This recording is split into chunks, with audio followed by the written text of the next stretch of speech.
Pembicara kita pada siang hari ini adalah Bapak T. Guntur Pasaribu. Beliau merupakan seorang profesional yang telah berkarir di industri pasar modal, di industri keuangan dan investasi selama bertahun-tahun. Berikutnya profil singkat beliau adalah beliau saat ini menjabat sebagai Presiden Direktur di Mark Asia Strategic sejak tahun 2009. Sebuah perusahaan yang bergerak dalam bidang financial consulting and private equity. Dan juga beliau saat ini menjabat sebagai Komisaris Independen PT Indo Boga Sukses Tbk. Sebelum bergabung dengan Mark Asia Strategic, Bapak Guntur memiliki pengalaman yang luas, antara lain menjadi bagian dalam mergernya Bursa Efek Surabaya dan Bursa Efek Jakarta menjadi sekarang Bursa Efek Indonesia. Dan beliau menjabat sebagai direktur selama 7,5 tahun. Beliau juga pernah bekerja untuk Arab Malaysian Banking Group sebagai Direktur and Head of Corporate Finance dan Capital Market, dan juga menjadi Vice President Corporate Finance and Fixed Income di Glencore Bank Investment Banking yang berpusat di London untuk cabang di Singapura. Beliau juga pernah bekerja sebagai Senior Manager di Goldwell Commodities Traders Philippines dan Marketing Analyst di The Suara Group Hong Kong. Beliau juga masih aktif di berbagai asosiasi profesional seperti sebagai Ketua di Perika, Persatuan Direktur dan Komisaris Indonesia, dan sebagai Wakil Presiden di Indonesia Finance Executive Association (IFIA). Sebelumnya beliau juga pernah menjadi Ketua Umum Asosiasi Perusahaan Efek Indonesia (APBI). Dan juga berbagai program pengembangan di luar negeri telah diambil hingga meraih gelar MBA dalam Financial Management dari National University of Singapore. Luar biasa, Bapak Guntur Pasaribu, luar biasa. Itu panjang sekali ya. Itu udah disingkat. Baru disingkat. Kalau nggak ada bisa setengah jam. Bisa setengah jam. Terima kasih telah pembicara kita pada hari ini di acara talk show PSB Lingkungan Raja Siagian Borubere, dan satu lagi yaitu moderator kita. Ya, moderator sosoknya dia seperti apa? Moderator kita siang hari ini adalah Bapak Hari Purnomo. Beliau meniti karir sebagian besar dilalui dalam dunia pasar modal sejak bergabung dengan Bursa Efek Surabaya pada tahun 1993. Lalu menjadi bagian dalam merger Bursa Efek Surabaya, Bursa Efek Jakarta menjadi Bursa Efek Indonesia pada tahun 2007 hingga 2013. Dan seterusnya beliau berkarir di Pevindo Birokredit, PT Lupus Intermodal Transportasi Tbk, hingga PT GTS Internasional Tbk sampai dengan saat ini. Berbagai jabatan prestisius mulai dari manajer, kepala divisi, direktur hingga komisaris independen telah diemban oleh pemegang gelar MBA in Finance UGM. Beliau juga pernah menjadi dosen di berbagai universitas ternama di Indonesia dan saat ini masih aktif sebagai dosen di Universitas Trisakti Jakarta. Baik, itulah Bapak Hari Purnomo. Kita berikan aplaus, tepuk tangan sekali untuk Bapak Hari Purnomo sebagai moderator kita. Semangat sekali, bertepuk tangan sekali untuk kita semua dan juga khususnya untuk moderator dan pembicara kita siang hari ini. Kami persilakan Bapak Hari Purnomo. Terima kasih. Selamat siang semuanya, salam sejahtera. Semoga sehat semuanya Bapak Ibu. Kami merasa sangat terhormat mengaturkan terima kasih yang setinggi-tingginya telah dipercaya, kemudian telah diberi kesempatan untuk bersama-sama menemani Bapak Ibu di ruangan yang sangat padat dan juga sangat semangat ini, Pak. Terima kasih. Kami juga mengaturkan terima kasih yang setinggi-tingginya juga. Yang pertama kepada Bapak Ketua Umum PSB, Bapak Guntur Siagian. Terima kasih Bapak atas perkenannya. Yang kedua juga kepada Bapak Ketua Panitia tadi, Bapak Kolonel Marjaga Siagian. Terima kasih Pak. Saya juga mulai dari awal mendengarkan kata sambutan dari Pak Kolonel Marjaga Siagian, terus kemudian dedikasinya adalah bagaimana mendukung rapat-rapat, kemudian sampai terbentuknya anggaran dasar dan anggaran rumah tangga dengan tim 9 tadi tanpa biaya spesial pun semua ditanggung oleh Bapak Marjaga Siagian. Terima kasih Bapak. Dan juga kepada mohon izin, kami biasanya memanggil beliau adalah Bapak tua kami Pak, Bapak Dr. Rosiol Siagian. Terima kasih Bapak. Terima kasih atas bimbingannya selama ini, dan terima kasih Bapak kami diberi perkenan untuk hadir mendampingi Bapak dan juga semua yang ada di ruangan ini, dan juga senior kami Pak Guntur Pasaribu. Ya, jadi saya setelah mendengarkan pidato dari ketiga bapak-bapak ini, tadi pagi saya mendengarkan, itu siang ya, saya mendengarkan pidato dari Pak Marjaga, kemudian dilanjutkan dengan Pak Bondol dan juga Pak Sihol. Saya teringat apa yang dulu pernah Pak Sihol Siagian ajarkan kepada kami Pak. Jadi begini, sekitar tahun 90-an ketika kami masih mengabdi bersama-sama Pak Sihol gitu, Pak Sihol selalu mengajarkan kepada kami tentang menanam kebaikan. Nah, apa itu prinsip-prinsip menanam kebaikan? Ketika itu Pak Sihol menceritakan, kamu ingat nggak mengenai menanam jagung, prinsip menanam jagung? Oh, kenapa dengan menanam jagung itu Pak? Karena ketidaktahuan saya Pak. Pak Sihol selalu bilang, menanam jagung itu supaya kebun jagung kita baik. Di tempat kami selalu memberikan bibit jagung terbaik kepada tetangga-tetangga. Tujuannya apa itu Pak Sihol? Ternyata tujuannya adalah supaya kalau tetangga-tetangga itu berhasil menanam jagung yang baik-baik, gitu ya, maka jagung itu ketika berkembang, gitu ya, kemudian putik sari dari jagung tadi dibawa oleh angin kepada kebun kita. Nah, kebun jagung kita ikut menjadi kebun jagung yang baik. Maka dari itu kita juga harus bisa mensejahterakan sekitar kita, diberikan suatu kebaikan dan seterusnya. Untuk itulah pasar modal Indonesia ketika itu Pak, sekitar tahun 1995 sangat bangga mempunyai Pak Sihol. Kami berterima kasih. Lahirnya Undang-Undang Pasar Modal Indonesia itu adalah karena menanam bibit jagungnya Pak Sihol, yang hingga kini undang-undang itu sebagai acuan pasar modal Indonesia Pak. Hidup Siagian. Hidup Siagian. Iya. Jadi hingga kemudian saya masih ingat di tahun 2007, tadi saya masuk tahun 90-an, kemudian tahun sekitar 2007 kami dipanggil Pak, diberikan misi oleh Pak Sihol. Misinya satu, yang mungkin yang mengetahui hanya Pak Sihol, Pak Guntur dan kami Pak, yaitu apa? Menggabungkan Bursa Efek Surabaya dengan Bursa Efek Jakarta menjadi namanya Bursa Efek Impian Pak. Nah, saya tanya Pak Sihol, kenapa kok namanya Bursa Efek Impian? Kata Pak Sihol, begini, namanya strategi itu jangan langsung diberitahukan kepada semuanya. Kalau sudah saya langsung menamakan Bursa Efek Indonesia, sudah selesailah itu. Gitu. Padahal itu belum ada nama Bursa Efek Indonesia ketika itu. Pak Sihol dengan menyamakan, mengganti, memberikan misi kepada kami Bursa Efek Impian. Syaratnya satu, kata Pak Sihol.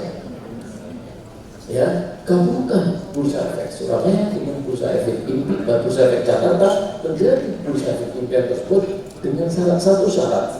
Jangan ada satupun karyawan baik yang ada di Bursa Efek Surabaya maupun yang ada di Bursa Efek Jakarta di PHK. Itu prinsipnya.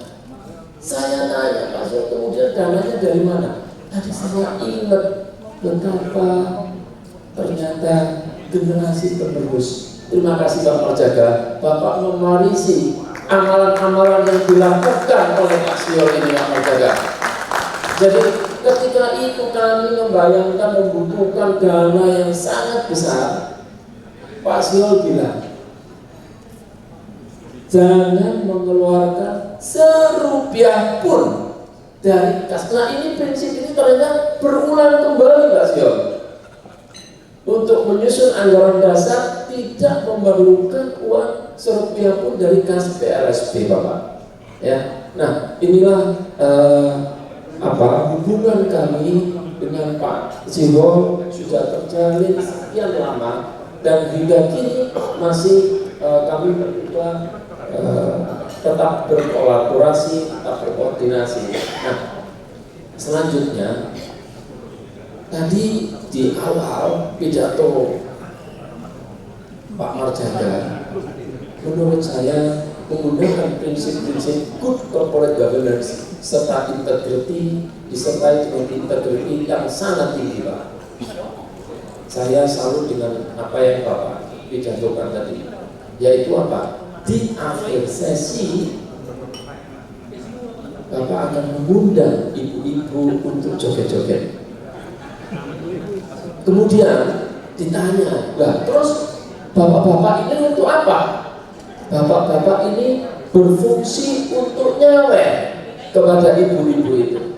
Saya pikir tadinya adalah untuk nyawernya nanti akan diberikan kepada kas PRSB. Tetapi Pak Marjaga menyampaikan bahwa jangan khawatir, serupiah pun hasil saweran tersebut tidak akan diberikan kepada PRSB, tetapi akan dibawa pulang oleh ibu-ibu supaya ibu-ibu tidak langsung turun, supaya senang nanti bapak-bapak pulang. Wah, luar biasa, Pak. Jadi prinsip-prinsip good corporate governance, tata kelola, business ethics, ya sudah Bapak tanamkan pada PRSB. Bapak sudah memberi contoh. Itu pula yang banyak diberikan contoh teladan oleh Pak Sion dan Pak Guntur ketika kami mengabdi dulu kepada beliau berdua. Nah, kemudian kami membaca lagi, Pak. Saya tadi sempat bertanya, kok ada talk show? Talk show-nya judulnya di sini perspektif umuman PRSB dalam sudut pandang generasi muda. Saya melihat yang duduk di belakang banyak generasi muda. Nah, jadi di dalam menentukan tema ternyata tepat banget dengan pembicara yang akan ditampilkan ini, Pak Guntur Pasaribu. Saya sudah membaca materi Pak Guntur Pasaribu secara garis besar. Saya akan sampaikan key yang akan disampaikan oleh Pak Guntur. Yang pertama mengenai economics, ya. Yang pertama mengenai economics. Kemudian yang kedua, setelah economics, Pak Guntur ternyata menyampaikan mengenai bagaimana prinsip-prinsip berusaha, ya, prinsip-prinsip berusaha. Kemudian yang ketiga, Pak Guntur akan menggabungkan, ini kan merupakan acara keluarga sia-sia, tetapi di dalam prinsip-prinsip berusaha, apa yang akan disampaikan, apa yang menjadi bekal bagi generasi muda dan generasi khususnya generasi muda Siagian ini ke depannya dalam menatap masa depan. Apa bekal yang akan disampaikan? Luar biasa. Jadi ternyata antara yang disampaikan Pak Zihol, ketika tadi Pak Zihol bilang bahwa Pak Zihol juga memikirkan dana ke depan supaya siapapun yang akan menjadi penerus ketua dari PRSB Siagian ini nantinya juga akan bisa sustain. Nah, inilah prinsip-prinsip sustainability, ya, Kalau kita tadi bicara di dalam itu ada yang pakar akuntansi, ternyata yang di PIN 9 itu ada di PSAK 1 mengenai prinsip-prinsip sustainability, dan inilah yang akan juga disampaikan oleh Pak Guntur. Bagaimana yang akan diberikan pembekalan kepada generasi muda, khususnya keluarga Siagian. Tepuk tangan untuk Mas Guntur. Terima kasih. Kami persilakan Pak Guntur. Terima kasih. Shalom. Horas. Jadi pertama saya ucapkan terima kasih tadi kepada Pak Ketua Umum, Pak Guntur Siagian dan jajarannya, Pak Ketua Panitia Kolonel Hirin Marjaga Siagian, dan Pak Ketua Tim 9 Pak Dr. Syed Siagian. Tepuk tangan buat mereka semua. Ya. Baik Amalinan, mungkin saya tidak terlalu panjang kemana-mana, tapi dengan judul ini sangat tertarik. Saya di sini adalah point of view dari pemuda terhadap komunitas, yaitu Pemuan Raja Siagian Borubereng. Bagaimana pemuda untuk melihat dari berbagai angle. Sebelum saya masuk ke dalam topik yang lebih dalam, mungkin kita bisa samakan persepsi dulu bahwa perkumpulan ini, peran perkumpulan ini, karena saya dengan Amang Inan di sini, aku bikin lagi Pak Mado iso, kuda-kuda mau pasal ibu Ina Amang, dia mengurung mau dia Amang, kamu hidup di sini.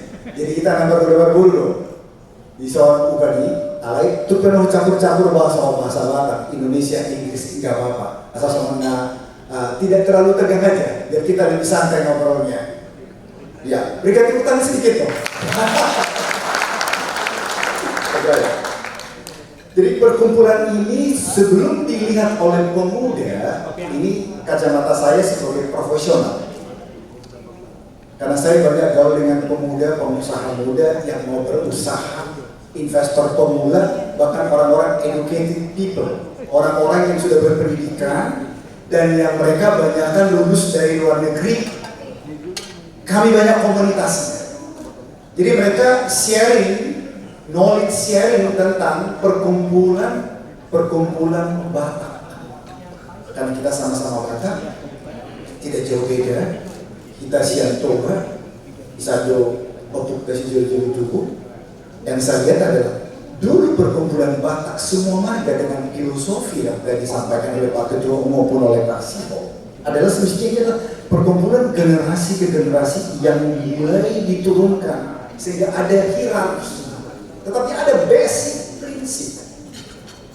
Yang saya basic prinsip pertama di situ adalah pada suatu saat bahwa perkumpulan ini ada yang disebut adat, tetapi jaga adat dari dulu sampai sekarang.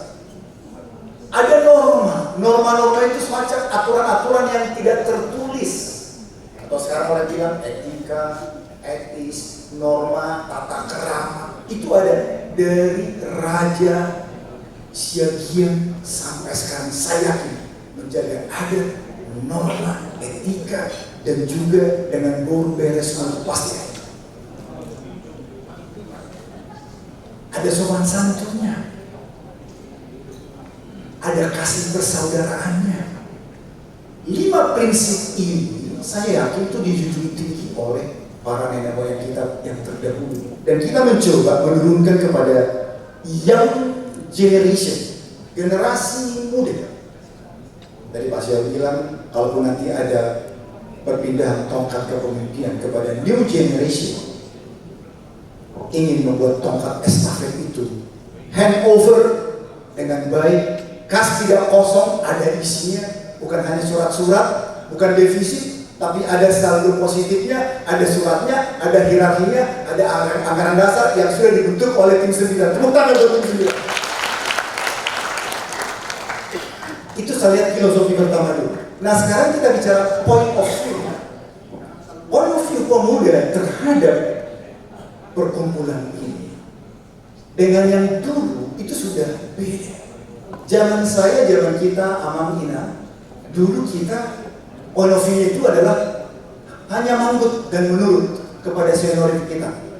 Apalagi tulang muda Ina, abang muda bapak tua, manggut semua. manggut susu. Tidak ada salahnya di situ. Tapi now, zaman now is changed already. Point of view of the young generation. Cara pandang pemuda kita, generasi pemuda lah saya katakan. Apalagi bapak-bapak atau kakak-kakak saya yang ada dulu di belakang sana. Point of view mereka itu kemungkinan besar sudah banyak bergeser. Oleh karena kenapa? Zaman ini bergeser pertama. Adakah perkumpulan ini masih bisa merangkul, memberikan, menurunkan, mengedukasi, memberikan benefit untuk yang generasi muda kita? Ini bukan hanya di Raja Siagia, di Raja Pasaribu dan yang lain pun seperti itu, hampir sama. Kita harus pikirkan generasi muda penerus daripada generasi kita untuk tidak salah. Pemuda melihat sekarang, karena mereka dipengaruhi banyak faktor. Pertama, teknologi, jaringan. Kita nggak bisa batasi, teknologi ini akan jalan terus, semakin canggih. Jaringan networking akan semakin jalan terus. Walaupun pemerintah buat batas ini, batas itu, batas ini, batas itu, selalu late. Government, law, hukum selalu terlambat dengan praktek. Maaf, di sini banyak senior saya ahli-ahli hukum. Mereka sangat paham mengenai hukum. Tapi ada kasus dulu baru dibuat hukum. Jangan buat hukum baru. Kasus dulu terjadi ini. Termasuk dulu Pak Sio waktu di OJK pasar modal, termasuk di Bursa Efek. Ada kasus. Wah, ini nggak cukup nih aturan. Kembali kepada temuan. Adakah temuan kita ini sekarang bisa membuat nyaman generasi muda oleh tantangan teknologi sekarang? Karena point of view mereka tidak sekedar manggut lagi kayak kita zaman dulu, zaman generasi tahun 80, tahun 70. Tidak seperti itu lagi sekarang. Generasi sekarang milenial, generasi Z, generasi Gen Z. Kebetulan saya banyak dengan mereka diskusi untuk memberikan mereka knowledge and experience. Saya bagi buat mereka, para generasi muda. Saya bilang, hey teman-teman generasi muda, apa yang kalian lihat dengan perkumpulan komunitas para marga? Mereka bilang begini, walau para marga ini aman, terus Tuhan ini marga siakia, terus Tuhan guru siakia, halah, moderator mengerti nggak? Belum belajar loh. Ya ini orang Jawa nih, nggak ngerti dia bahasa Batak, tapi biar moderator biar pusing sendiri dia. Alah, katanya begini. Kami nggak mau lagi diatur-atur. Kalau mau diatur boleh, tapi dengan bahasa-bahasa yang beretis, yang mengerti bahasa-bahasa sekarang. Kami ini udah banyak komunitas katanya. Ternyata generasi muda kita ini lebih senang saya. Mereka berkumpul dengan grupnya sendiri. Apakah itu generasinya mereka satu sekolah, satu komunitas, satu idea, atau satu punya mungkin keinginan-keinginan atau objektif, mereka lebih nyaman. Walaupun tidak ketemu muka, tapi mereka bisa berjanjian berlama-lama lewat yang namanya sosial media, interaksi digital. Suatu saat mereka ketemu muka sekali-sekali. Kopi darat ibaratnya ketemu mungkin di kafe di mana mereka nongki lah, nongkrong di situ lah. Terus saya bilang bagaimana mereka kita ini kan harus dijaga terus etika. Gagal ini dua-dua namanya. Ini nasi. Hati-hati aman burku, iwotokku, laiku, bapak udah bapak tua sudah teson. Jangan sampai mereka itu dilindas oleh zaman ini. Karena kenapa? Punguannya tidak bisa mengadopsi atau memberikan satu ruang untuk pemuda ini. Yang mereka lihat apa? Yang paling mudah mereka lihat begini. Oleh mana pun tidak punguan ini, punguan siakian. Oleh nak gogo do soal ini sih. Oleh kalian orang katai.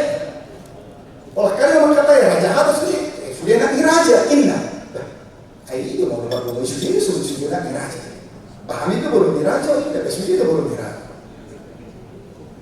mereka harus diberi ruang untuk berinteraksi. Ini boleh dicatat. Generasi muda, point of view pertama, mereka harus dikasih ruang interaksi terhadap grup mereka. Di ruang interaksi itu, apa yang harus diberikan? Mereka ingin benefit. Maaf, anak muda sekarang boleh dikatakan pemerintah udah kasih benar-benar nih sama suku bunga. Ada yang 4%, 7%, ini grafik 5 tahun terakhir. Tapi gak dimanfaati. Ini contoh. Next. Di bursa ada namanya indeks orang. Contohnya kalau dulu beli investasi 5 tahun lalu indeksnya 5,2, sekarang jadi 6,8. Ini kan ada kenaikan ini rata-rata 6,20% per tahun. Contoh. Itu secara gabungan. Ada. Nah ini harus dipahami. Ini dibedah lagi, dibedah. Ini saya kasih gambaran umum. Yang seperti ini mereka ingin dari seorang influencer atau seorang yang bisa memberikan pemahaman terhadap pemuda, sehingga mereka tertarik. Wah, ternyata di pengumuman kami, pengumuman Syria, ada loh yang memahami, bisa memberikan. Itu pemuda akan datang mencintai marganya dan bilang, margaku gak boleh aku tinggal, aku akan ikut orang tua, aku akan lihat nasihat-nasihat yang baik. Dan ini kita harus pakai jaringannya sebagian di seluruh Indonesia, bahkan seluruh dunia. Tepuk tangan buat saya.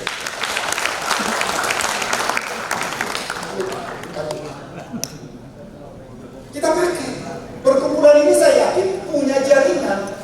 Tetapi sekarang, pernahkah jaringan dari marga ini diberikan atau dimanfaatkan oleh generasi muda? Pernahkah diberikan satu manfaat atas jaringan itu? Karena dia pikir ini, jaringan ini banyak bank datanya, tapi kok nggak dimanfaatin menjadi positif gitu. Jadi jaringan itu dipakai untuk positif. Nah, karena tidak didapat oleh para pemuda, akhirnya mereka bikin grup sendiri di luar, komunitas sendiri. Yang dia nggak kenal dari mana-mana bikin komunitas, di mana di komunitas itu banyak yang menanamkan ajaran-ajaran yang tidak sehat. Lama-lama mereka terdegradasi lah pemikirannya. Pola etis tadi, etika, norma itu menjadi turun. Karena terpengaruh oleh komunitas yang mereka gabung. Nah, sekarang bagaimana caranya untuk mereka tidak? Kita tidak bisa atas mereka untuk tidak berkomunikasi. Tapi mesti ada patron dari atas mengatakan, bukan kita yang di-influence, tapi kita dari atas, dari nenek moyang, dari bunguan raja Siagia turun kepada penerus-penerusnya. Dibuat satu influence yang besar, yang positif, diturunkan ke generasi muda. Mereka nanti di komunitasnya akan membuat komunitas yang positif, sehingga dia pakai untuk kelanjutan bagaimana mereka selama muda ini menggabungkan antara komunitas marga, komunitas bisnis, rekan-rekan, komunitas yang lain-lain yang mereka ada dari sisi positif.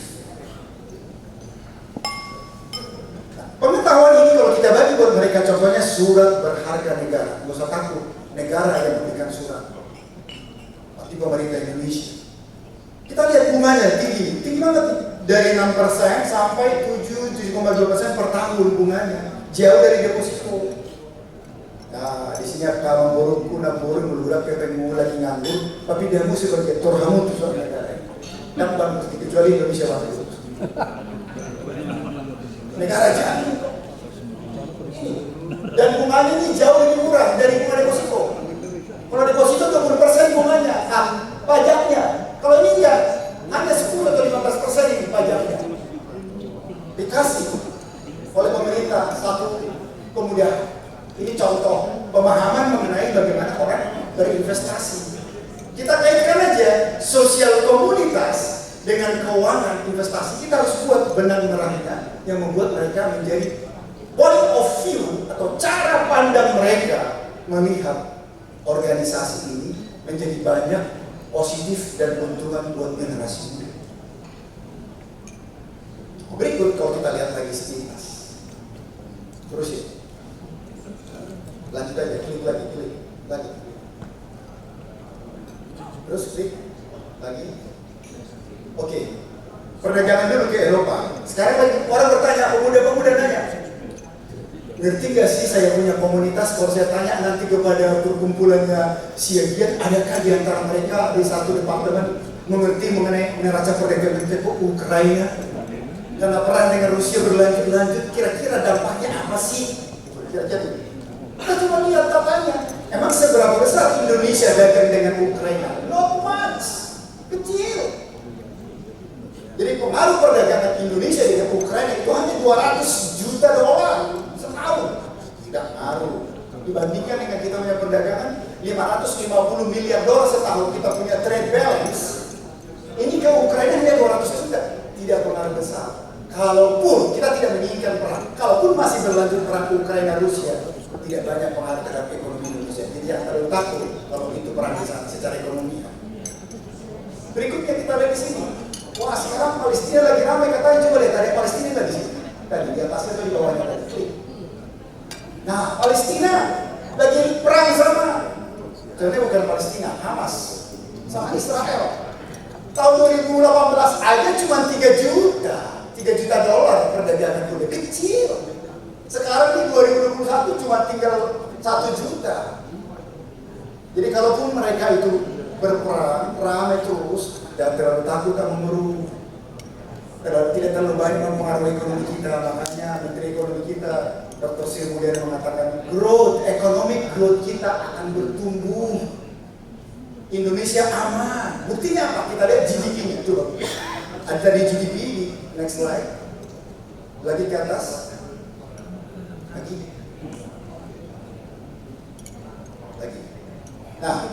Nah di sini ya tidak tadi. Nah, ini pertumbuhan kita, pertumbuhan ekonomi kita. Ini saya kutip dari BPS. Jadi saya nggak ngarang sendiri. Kita lihat di sini. Ini nih, 2023 5% dari sini nih. Ini kenapa minus? Waktu ini masih COVID. Ini 7%, 5%. Bertumbuh, berarti ekonomi kita bertumbuh walaupun dalam keadaan perangnya Ukraina. Kalau Palestina jalan pun tadi nggak banyak pengaruh.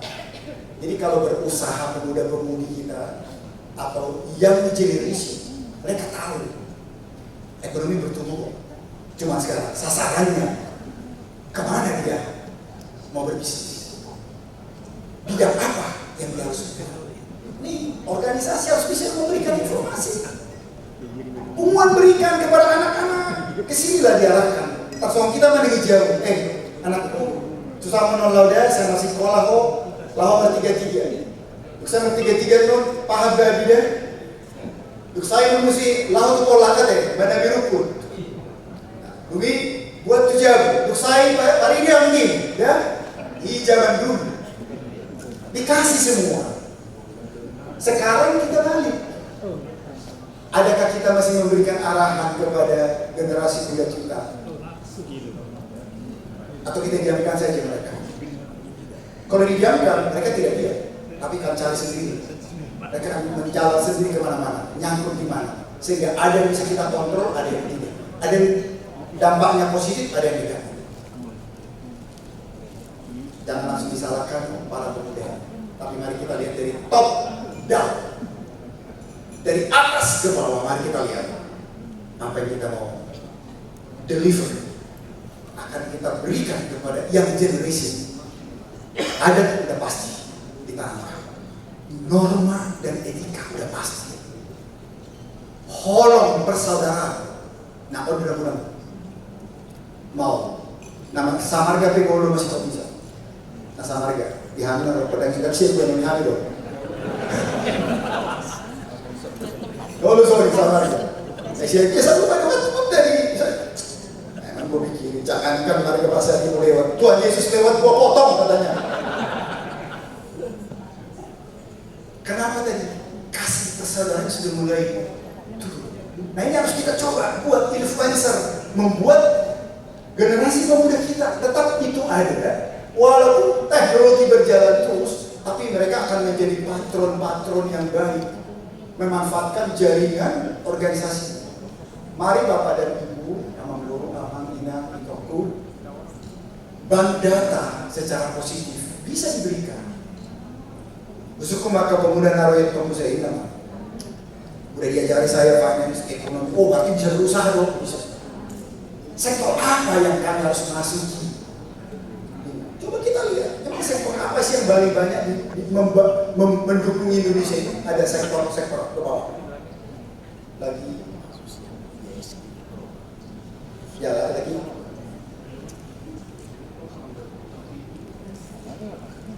Ke atas ada sektornya tadi.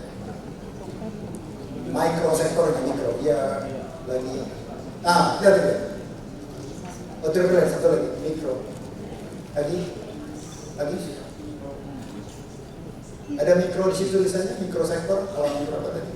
Tunggu ya. Oke, ini dulu. Realisasinya ini mereka masuk ke sini. Asing aja masuk. Tahun 2022 asing aja masuk. Ini sektornya yang masuk. Pertambangan, transportasi, ini investasi penanaman modal asing. Tetapi kita lihat Indonesia ini kenapa bisa bertumbuh ekonominya? Sektor apa yang banyak mendukungnya? Klik lagi Pak. Tunggu ya. Ini neraca perdagangannya ini. Lagi ada sektornya tadi di situ. Lagi. Mungkin ke bawahnya. Nah, coba di sini. Neraca kita nih perdagangannya ini masih positif nih.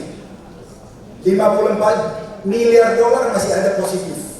Artinya Indonesia nggak perlu terlalu takut bahwa kita masih positif, lebih banyak ekspornya dari impornya. Itu artinya ekspor kita ke luar negeri, artinya kita dapat uang masih lebih banyak daripada kita membayar, karena import kan bayar. Masih positif nih 3 tahun terakhir. Nah, di sini sektor yang mendukung ini ada. Klik lagi ke bawah, dulu pelan-pelan. Lagi, terus, lagi, terus, lagi, pelan-pelan, lagi. Ke bawah. Ada sektor tadi mengenai makanan dan minuman. Nah ini di sini. Ya. Kita lihat ya amanannya di sini. Kalau mau berbisnis mereka para anak muda, kita bilang nih lihat nih, makanan dan minuman yang menyumbang negara kita ini bertahan banyak. hampir 34% disumbang oleh sektor makanan dan minuman. Ala bahasa, ala gudang, Pak Mesor tahu penduduknya. Jadi gudang konsumsinya makan minum, ada lagi alat makan terus. Gudang, benda begitu tabung nih, dia makan minum susu. Jadi kalau berbisnis makanan minuman, benar, benda mudah buka kafe, restoran di mana-mana. Ini sektor penyumbang ekonomi kita paling gede. Kedua, farmasi kimia, farmasi termasuk obat, benda mudah yang saya kan.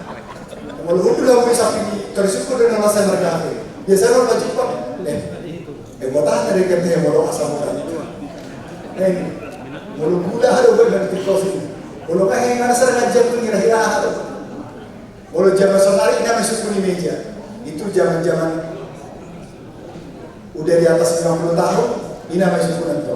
Buat tahu apa nanti? Benar ke berapa ini? Kimia dan farmasi. Batu duon transportasi. Transportasi belum. Nah, urusan, nah jelas urusannya.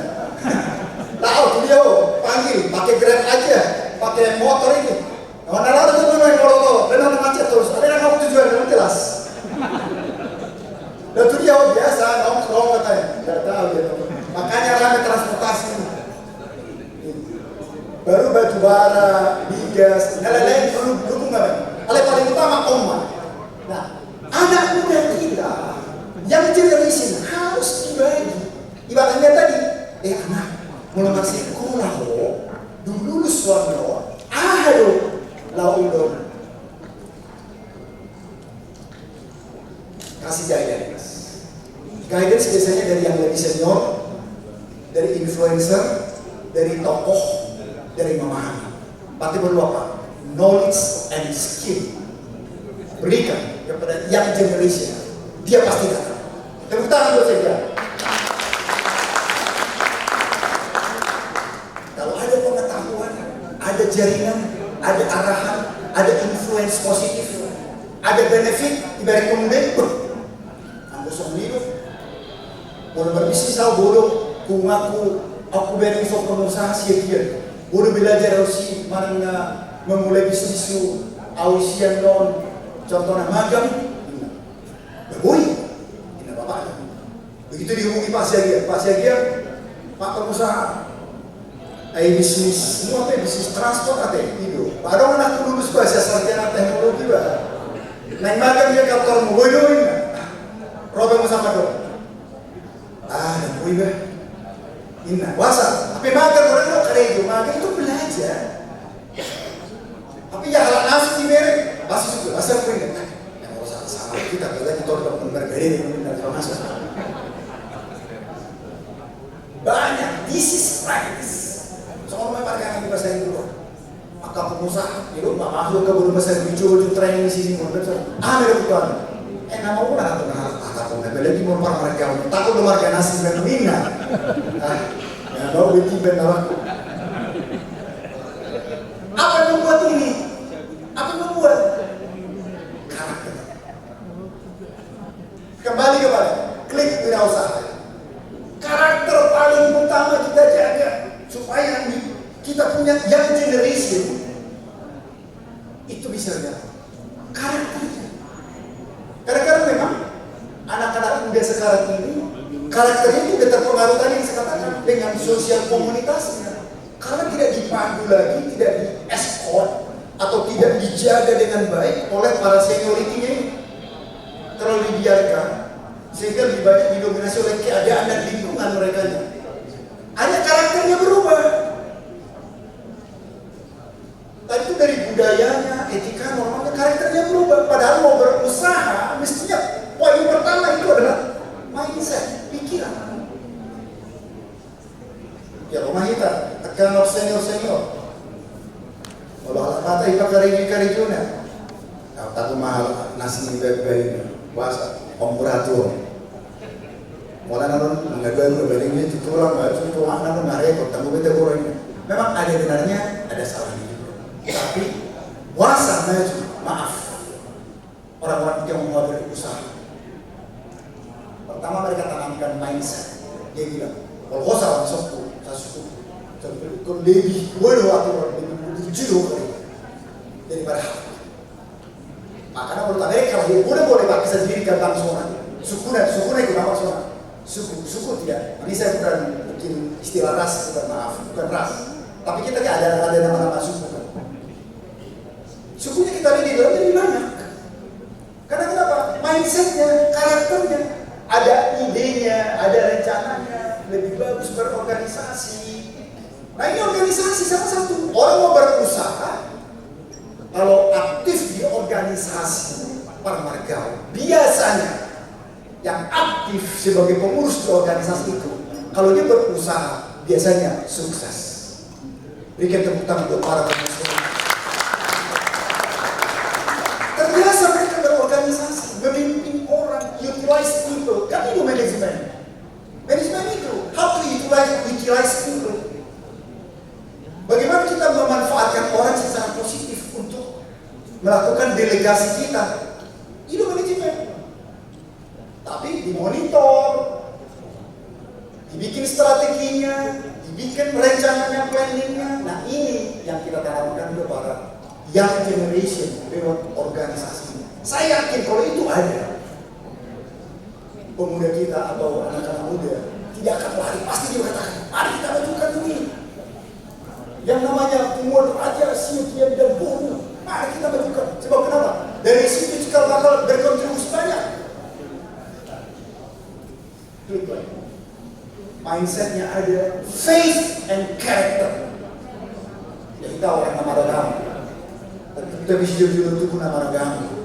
Satu saudara kita orang yang percaya dengan Tuhan.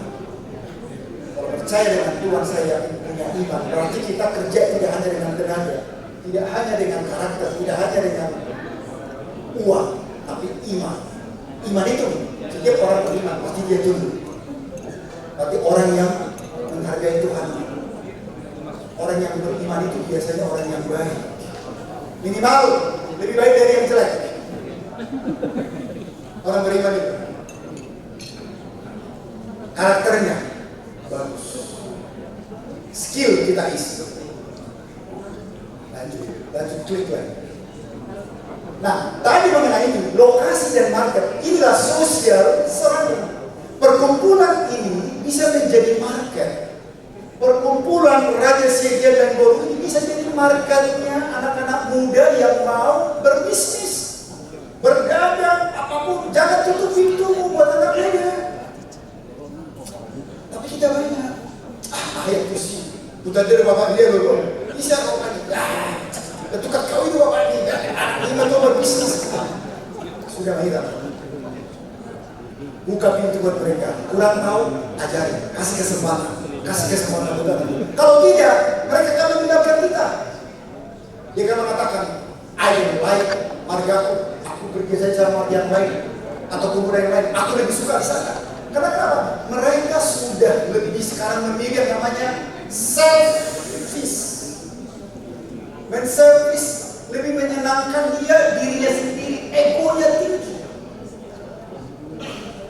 Bagaimana menarik orang-orang yang ego tinggi ini, anak-anak dari generasi muda ini? Tadi kita katakan, kasih ruang ini buat mereka pakai secara positif, menjadi sumber memberikan yang mereka ingin tahu. Contohnya, kumpulan ini ada yang ingin konsultasi hukum. Kalian itu boleh revisornya ke Raja Siagian. Dibuka ruang konsultasi gratis buat mereka.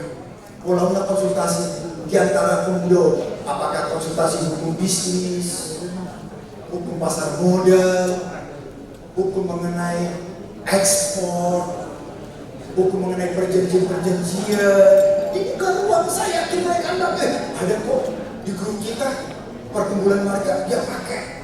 Kita pakai ini untuk buat namanya sosial, punya komunitas kita pakai. Itu dari hukum, mungkin dari bisnis. Banyak di sini untuk bisnis, pengusaha, orang yang sudah sharing knowledge buat mereka. Begini loh kalau berbisnis, ayo praktek di tempat saya. Sebelum Anda terjun praktek dulu, biar paham. Jadi meminimasi risiko, kasih mereka ruang. Di training dari marketing, dari keuangan, dari akuntan, jadi senior manager, jadi pimpin di sini. Boleh ngapain dong? Perlu ada apa yang itu akan lebih detail. Ada sesi lanjutan lagi karena keterbatasan waktu. Terakhir, dia akan bilang teknologi bagaimana? Itulah yang sekarang mereka punya. Mereka paham teknologi. Tapi kita banyak yang gaptek. Kita banyak yang gagap teknologi kita banyak. Kasih mereka teknologi, manfaatkan dengan baik untuk membangun network, market target, marketingnya teknologi. Saya yakin kalau umuman Raja Siagian dan Boru membuat ini poin ruang buat mereka, generasi muda, point of view-nya akan datang. Dia akan mengatakan, I come to Papa and Mama join with Raja Siagian. Terutama semua. Ya, sekali ini saya silakan. Saya berikan para moderator kalau ada tanya jawab. Luar biasa. Terima kasih Pak Guntur. Jadi kalau misalnya generasi muda marga Siagian, keluarga dari Siagian diberikan kesempatan untuk yang pertama tadi saya simpulkan apa yang disampaikan Pak Guntur, pertama diberi ruang, ya, diberi ruang untuk berinteraksi. Ya. Nah, kemudian yang kedua diberitahukan benefit apa yang dapat dikontribusikan. Kemudian yang ketiga, knowledge. Diberikan knowledge. Di ruangan ini saya mencermati Bapak Ibu. Ini merupakan role model yang bagus bagi saya selaku pribadi. Kenapa? Yang senior-senior, yang ahli-ahli berada di depan Bapak Ibu. Tapi saya memperhatikan mulai pertama Pak Guntur menyampaikan presentasi, tidak ada satupun dari para senior yang ada di depan ini yang ngobrol kiri kanan badan. Serius memperhatikan Pak Guntur.